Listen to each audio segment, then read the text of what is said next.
যখন বাজে সকাল 7:12, আমি আছি এই মুহূর্তে বেরিবাদের যে উপরে এটাতে।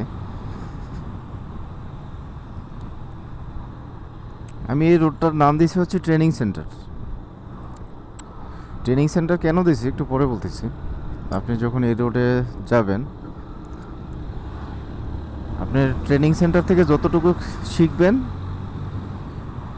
তার চেয়ে বেশি শিখবেন হচ্ছে এই রাস্তায় যখন আপনি রাইড করবেন। আপনার এই রাস্তায় চলাচলের যতগুলো ভেহিক্যাল আছে এর মধ্যে ট্রেন তো রাস্তায় চলে, বাস ট্রাক থেকে শুরু করে। ট্রেন ছাড়া আপনি এই রাস্তায় সব ধরনের যানবাহন চলাচল পাবেন।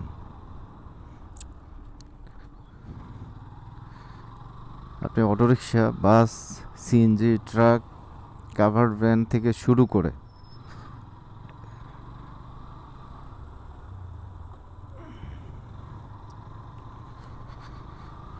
ভাই বন্দুক নিয়ে, মানে হয়তো পুলিশের বা কোনো বাহিনীর হবে। যেটা বলতেছিলাম, এই রাস্তা হচ্ছে আপনি সব ধরনের যানবাহন পাবেন, আর এখানে আপনি হাইওয়ে রাইডিংয়ের ফিল পাবেন, আপনি ট্রেনিং যেটা নিতে চাচ্ছেন সেটা পাবেন, আর আপনার স্কিল যেটা ওইটাকে আপনি টেস্ট করতে পারবেন যে আসলে এখানে আপনি রাইড করার মতো যদি রাইড রাইড ঠিকভাবে করতে পারেন তা আপনি হাইওয়েতে কোনো প্যারা পাবেন না। এই রাস্তাটা হচ্ছে মানে এতটা খাতারনাক, কখন কোন দিক দিয়ে কে এসে ঢুকে তার কোনো ইয়ে নেই। দেখা গেলো রাস্তা ছোট, আপনি দুই পাশে এই পাশে গাড়ি থাকতেছে, ওই পাশে গাড়ি, মাঝখান দিয়ে আপনাকে যেতে হচ্ছে, এছাড়া কোনো ওয়ে নাই। আপনি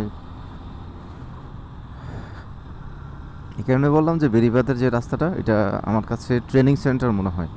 আপনি স্কিল ডেভেলপমেন্টের জন্য রাইডিংয়ের একটা বেটার এক্সপিরিয়েন্স নেবেন, সেই ফিল্ডে পাবেন। আপনি হাইওয়ে রাইডের এক্সপিরিয়েন্স যদি নিতে চান সেটা পাবেন, মানে একের ভিতরে সব। যাই হোক, বকবক করতে করতে দিয়ে বাড়িতে ঢুকে গেলাম। ভিডিওটা এখানেই শেষ করি। সবাই ভালো থাকেন, সুস্থ থাকেন, অবশ্যই সাবধানে রাইড করবেন। আল্লাহ হাফেজ।